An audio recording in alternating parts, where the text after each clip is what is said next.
Сайн мэцгаануу та бүхэндээ энэ өдрийн мэндийг хүргэе. Цэг рүү эхлэхэд бэлэн боллоо. 2011 оны 5 сард Америкийн нэгдсэн улсын Калифорни мужийн Хейвард хот дох Кейсер эмнэлэг ердөө хөрөө марч завгүй байлаа.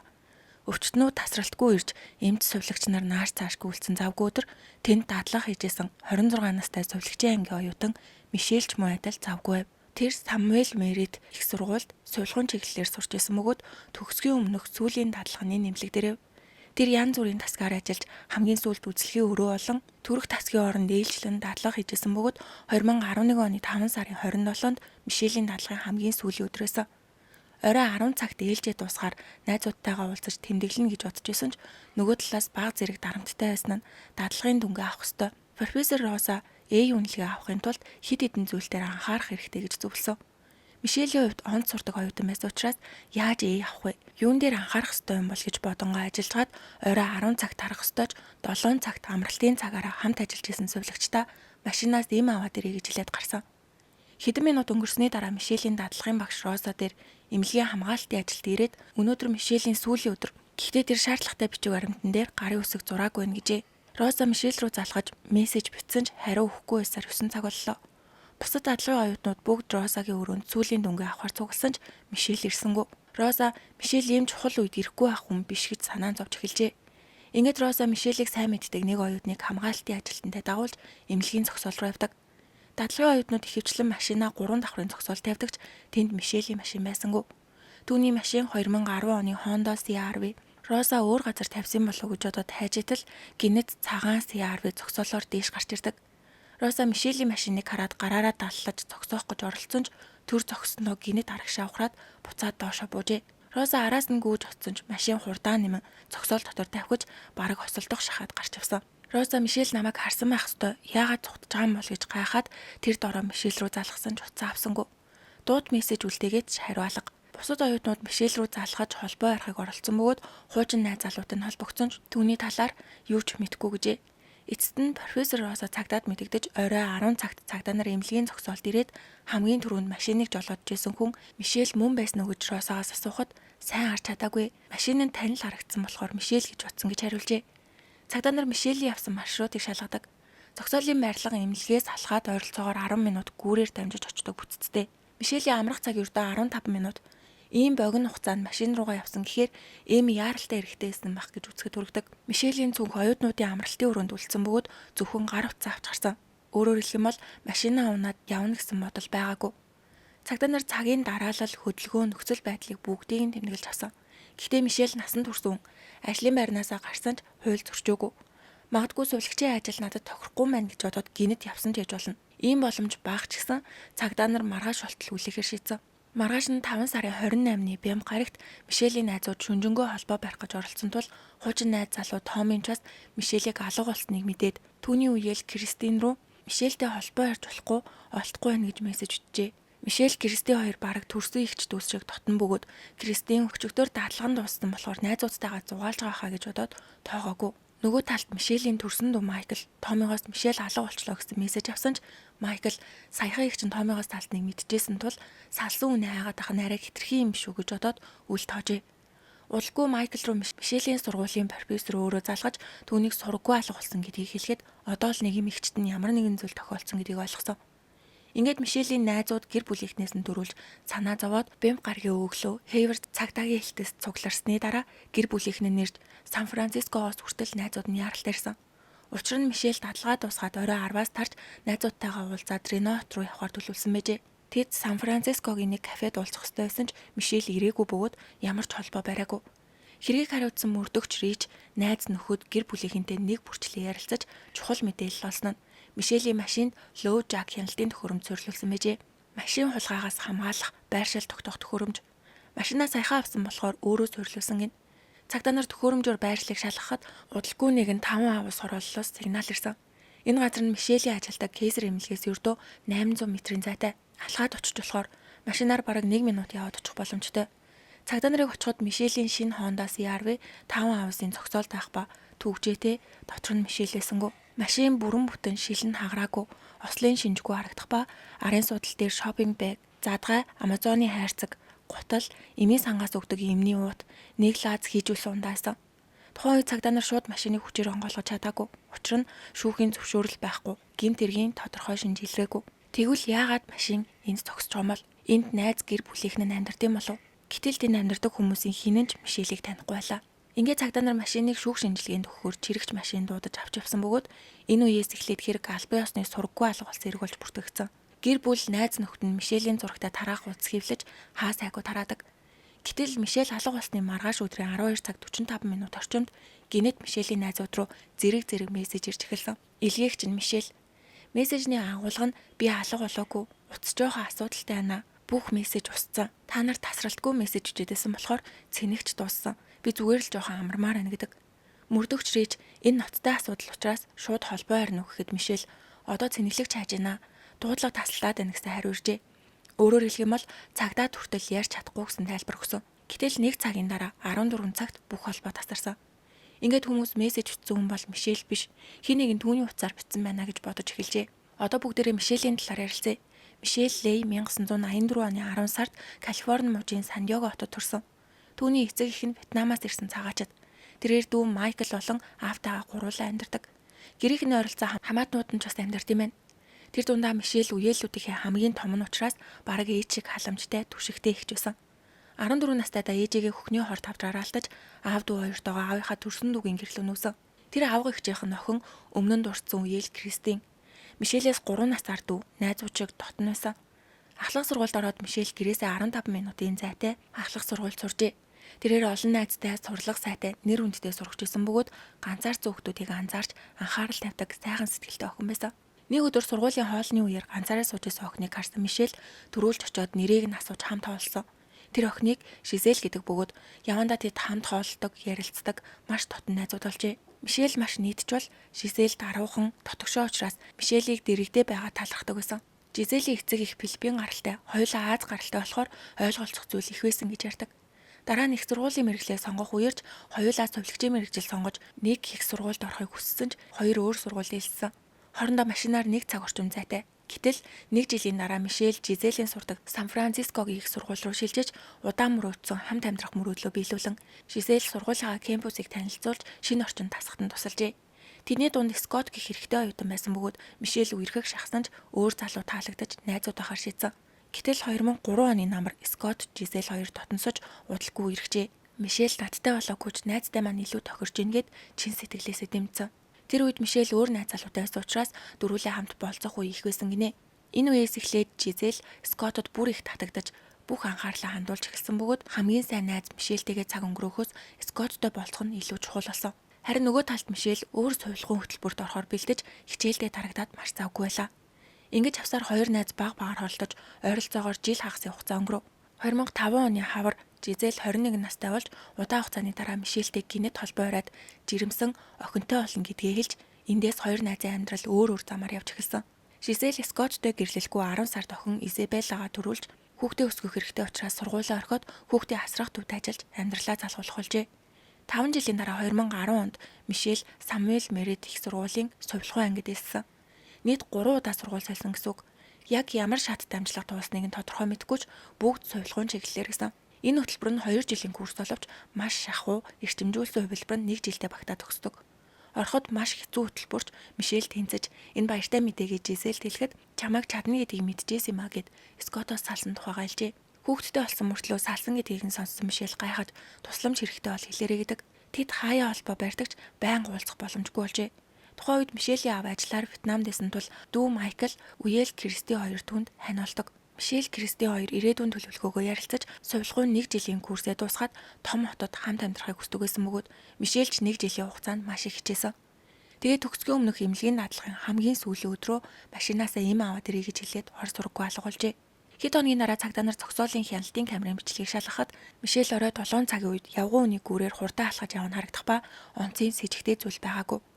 Тэгээд машиныхаа хаалгыг онгойлгох гэж чод гинэт төр зогсож зүүн тийш эргэсэн нь сэжигтэй харагджээ. Машины хажууд хэн нэгэн байсан уу эсвэл зүүн талаас нь хэн нэгэн дуудсан уу тодорхойгүй. Харамсалтай нь камер нэлээд хол байсан учраас яг юу болсон нь тодорхой харагдаагүй. Тиймээс өөрөө жолоодсон уу хэн нэгэн албацсан уу хулгайлагдсан уу гэдг нь тодорхой биш. 17 минутын дараа 19 цаг 17 минутанд машин зогсоолоос гарсан. Цагдаа нар машин дотор шинжилгээ хийхэд их хэмжээний цус илэрдэг. Ялангуяа урд зорчигчийн хаалга, шал, бүр арын суудлын шалан дээр хүртэл цус урссан байхаас гадна машин зогсож исэн зогсоолын шалан дээр ч цус байсан. Тэгэхээр Мишель машин цугаасаа өмнө хэн нэгний халтлага дөртөж цус алдаад хүчээр машин цуусан байх магадлалтай. Цагдаа нарт Мишель амьд биш ч магадгүй гэсэн муу совин төрж эхэлдэг. Удалгүй нэг чухал баримт гарч ирсэн нь машины уртлын зорчигчийн суудлын доороос жижиг үнэмлэх маягийн зүйл олджээ. Шалгаад үзэхэд Самуэль Мерид их сургуулийн шинэ багш Эллен Аугустины ажлын үнэмлэх байв. Цагдаа нар их сургуультай холбогдож асуухад саяхан ажилд орсон шинэ профессор их гэдэг нь батлагдсан ч тэр багш Хавайд байсан. Тэгвэл яагаад түүний үнэмлэх Мишелийн машинд орсон юм бол? Ямар ч тач тэр эмэгтэй тухайн үед хэргийн газарт байгаагүй нь батлагдсан. Мөрдөгч Рич Мишелийн ойрын бүх хүмүүсийн жагсаалтыг гаргаж нэг нэгээр нь ярилцгаад ихэнх хүмүүсийн санаан зовж Мишелийн тухай маш сайн, халамжтай, хариуцлагатай, найзуудаа үргэлж боддог гэж ярьдаг бол тэдний дундаас ганцхан хүн Мишелийг тиймч таатай яриагүй. Тэр нь хамгийн дотны найз байсан Жизель. Хүмүүсийн хэлснээр хэдэн жилийн өмнө тэдний харилцаа муудаж нэлээд ширүүн зөрчил гарч ирсэн тухай ярьсан учраас мөрдөгч Рич Жизелийг заавал уулзах ёстой хүн гэж тэмдэглэж авсан байжээ. Азар Жизель Кейсер эмнэлгээс машинаар 10 минутын зайтай Union City гэдэг газар амьдарч байсан. Цагдаа хаалга тогшоод Мишель Лейг танин үздэй гэхэд Жизель яг ууртай төвшөөсөн шинжтэй хин гинэ гэж хариулдаг. Мөрдөгч Рич нөхцөл байдлыг товчхон тайлбарлахад Жизелийн хариу үйлдэл бусад найзуудынхаас нь эрс дөөрөв. Бусад хүмүүс Яна юу болсон юм бол би ч бас холбогдох гэж оролцсон гэж санаан зовж байсан бол Жизель залгаж үзнэ үү, мессеж бичсэн үү, найзуудтай нь холбогдсон уу гэсэн утгагүй асуулт асуудаг. Мөрдөгч Рич та хоёрын харилцаа нэлээд ширүүн байсан гэж сонссон. Үнэн үү гэхэд Жизель ёчтой инээгээд тийм сүртэй бишээ. Би Мишелийг сайн найзаа гэж үздэг байсан ч жинхэнэ төрх нь өөр юм байлээ. Худалч урвагч гэж сургуу болсон хүний талаар ярьсан нь тэдний хооронд том асуудал байсныг илтгэдэг. Тэгээд Жизель Мишель миний сүйд залууд гар үрсэн гэдэг. Мөрдөгч Рич дотроо энэ нэлээд урт түүх болох нь гэж бодоод цагдаагийн хэлц дээрч 50 ярилцлагыг санал болгоход Жизель ч зөвшөөрсөн. Тэгвэл өнгөрсөнд юу болсон юм бол? Анх Мишель болон Жизель, Скот 3 сайн найзууд байсан. 2003 онд Мишель жирэмсэн болж энэ тухайгаа Скотт хэлжээ. Гэхдээ Скоттын хүүхэд биш бөгөөд хэний хүүхэд гэдг нь тодорхойгүй. Зүгээр л санаа зовсондоо зөвлөгөө авах гэж ярьсан. Мишель Скоттод би үр өндүүлэх гэж байгаа. Яахаа мэдгүй будилж гин. Гэхдээ Жизель битгий хэлээрээгээд тэдний хооронд нууц үүсчээ. Гэтэл хэдэн 7 хоногийн дараа Жизель үнийг мэдэж жирэмсэн болсноо яагаад надад биш Скоттод хэлсэн юм бэ? Та хоёр ямар харилцаатай? Скотт надаас илүү чухал юм уу гэж уурлаа зогсохгүй та хоёр нууцаар уулздаг юм уу? Унтсан уу гэж хардаж эхэлсэн. Гэтэл үнэндээ Мишель Скотт хоёр ямар ч хайр сэтгэлийн харилцаагүй байсан бөгөөд 1 сар орчим харьцсан нь үнэнч дараа нь зүгээр найзууд болсон.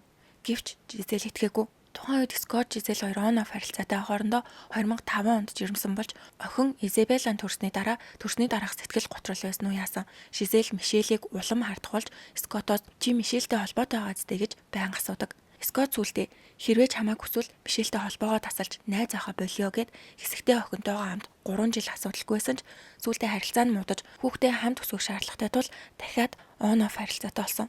Сүүлдээ сэтгэл зүйчээс зөвлөгөө авах үед Жизель Мишель Скотт хоёрыг нууцаар уулздаг гэсэн гэдэг бол Скотт тасралтгүй үгүйсгдэгч итгээгүй. Ингээд сэтгэл зүйч гуруулаа уулзах санал тавьж дараагийн уулзалтанд сэтгэл зүйч Жизель, Скотт, Мишель гэд дөрвөлээ уулзаж бүх зүйлээ ярьсан ч асуудал шийдэгдээгүй. Жизелийн толгойд Скотт, Мишель хоёр нууцаар уулздаг, дотны харилцаанд орсон гэсэн бодол хэврээ үлджээ. Энэ олгоныг Жизель мөрдөгч Ричэд ярьсан бөгөөд 3 сартай жирэмсэн тэрээр хүүхдийн аав нь хэн гэдгийг мэдэхгүйгээд жирэмсэн болохоор миний бие муу харьж болох уу гэжээ. Жизель сэжигтэн биш. Гэрч тул саадуулах хүнслэл байгаагүй. Мэдээж сэтэл байж магадгүй ч нотлох баримтаахгүй. Тиймээс төр хараад дараа дахин ярилцъя гэд эхний байцаалт дууссан. Одоо мөрдөгч Рич Скотттой уулзах хэрэгтэй гэж шийджээ. Гэтэл Рич рүү Скотт өөрөө төрүүлж залгаад миний машинд нэг iPhone байна. Энэ Мишелийг хэмшиг санагдаад байна гэж мэдгдсэн. Юу гэсэн үг вэ гэвэл Скотт машинаа цэвэрлэгээд арын суудлын шалан дээр гар утсунсан байхаг олжээ. Тэр нь Мишелийн утас.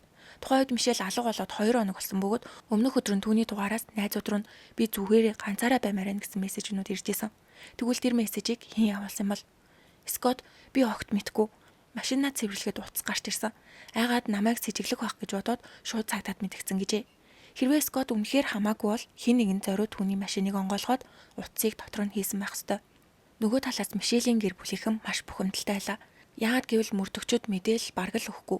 Тэд хэргийн талаар зурагтаар л шинэ мэдээлэл авдаг гэжээ. Цагдаа нар нотлох баримт таалагдаж магадгүй учраас мэдээлэл өгөх боломжгүй гэж тайлбарлаад Мишелийг нас орсон байх өндөр магадaltaй гэж үзэхэд гэр бүл нь нотлохоо байгаа мó. Яагаад тэгэж бодож байгаа юм бэ гэж асуудагч цагдаа нар дэлгэрэнгүй тайлбар өгөөгүй. Мишель алга болоод 10 хоногийн дараа буюу 6 сарын 9-нд машин олцсон 5 авсны орчимд туршлагын арга хэмжээж зарын утас тарааж мэдээлэл өгсөн $65,000 шагналд зарлаад бүр хувийн мөрдөх чөлсөлсөн ч үр дүн гараагүй. Сүүлдээ ядаж утасны байршлын мэдээллийг өгөөч гэж гуйж авсан ч Мишелийн сураг гаралгүй 2 сар өнгөрөв. 100 болж халуунд хайгуулж удаашрчээлаа. Гэтэл мөрдөгч Рэж Мишелийн машинаас олцсон их сургуулийн профессорын үнэмлэхийг дахин шалгахаар шийджээ.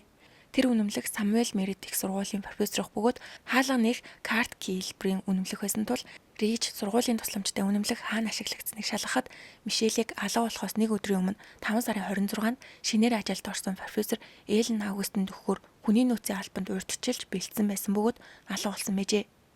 Өөрөөр хэлэх юм бол хин нэгэн хулгайлсан гэсэн үг. Дараа нь тэр үнэмлэхээр кампус дотор олон алга онгойлгож авсан нь илэрсэн. Камерын бичлэг дээр хар үстэй, үсээ боосон, малгай оролттой бараа хувцастай эмэгтэй хүн харагдах ба профессор өрөөнүүдийг шалгаж зарим алгыг онгойлгох гэж оролдоод хүмүүс ирэхээр нууцдаг. Эхэндээ Рич Мишель яж магадгүй гэж бодсон. Шалтгаан нь үнэмлэх түүний машинаас олдсон болохоор дүнгээ засгаж оролцсон болов уу гэж боджээ. Гэвч бичлэгийг сайн харахад тэр эмэгтэй гартаа бичиг баримт барьсан байх ба томруулж үзэхэд оюутнуудын зураг, мэдээлэл, ямар хичээл үздэг зэрэг хувийн мэдээлэл нээжээ. Магадгүй Мишелийн мэдээлж байсан баг. Энэ эмэгтэй мөрдөгч Ричэд Жизельтэй их адилхан харагдсан. Тэгвэл Жизель Мишелийг хаан дадлага хийж байгааг мэдэх гэж сургуульд очиод үнэмлэхийг хулгайлж кейсер эмнэлэгт ажиллаж байгааг олж мэдээд маргааш нь очиж халтсан байж магадгүй. Ингээд мөрдөгч Ричийн хувьд хамгийн с ิจ гтэй хүмүүс Жизель, Скот хоёр болсон тул Скотыг дахин дуутахад би Мишельтэй нэлээд ойроосон нь үнэ. Гэхдээ бид бэлгийн харилцаанд ганц ч удаа орж байгаагүй. Зүгээр л эрэгтэй эмэгтэй найзууд байсан. Харин Жизель үүнд татаархдаг байсан гэдэг. Рич мөрдөгч Жизель Скот хоёрын гэмт хэргийн бүртгэлийг шалгахад хоёулаа гэр бүлийн хүчирхийллийн эргээр баривчлагдчихсан бөгөөд 3 жил хамт амьдрахдаа Жизель им ууж Скотыг зодож, Скот ч бас Жизелийг түлхэж хүүхдийнхээ өмнө маш аюултай хэрэлддэг байсан. Жизелийн асуудал нь үхэн гэж сүрдүүлэх. Жишээ нь Скотыг оройтгоор залгаж би амандаа буу хийсэн байна. Амиа орлоо гэж сүрдүүлэх гэсэн.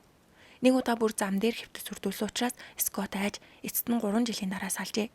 Гэвч салсныхаа дараа Жизель чи Мишельтэй уулзч байгаа зү. Та хоёр намайг хуурч байгаа гэж байн харддаг. Сүүлийн хэдэн сар Мишель Томи гэдэг өөр залуутай үргэлжлэсэн ч Жизель байнга түүгүүддэг байжээ. 2011 оны 2 сарын 17-нд алга болохоос 3 сарын өмнө Жизель Скоттой уулзахдаа Мишелээс олж шаналж байгаа үнэ нь би. Нэг л өдөр Мишелийн очдог үдшилтэд очиод нүрийг нь сийчин гэжээ. Скот болиулах гэсэн ч Жизель бүр уурлаж нүрлүүнд кофе цацаж яваад оройн нь Скот Мишель хоёрлоо. Жихэн найз бол манай гэр бүлээс холд. Та хоёр бол шимэгч, таарсан амьтад гэж мессеж ütсэн ч Мишель огт тоогоогүй. Тухайн үед дадлага дуусгах төхөөд маш завгүй байсан.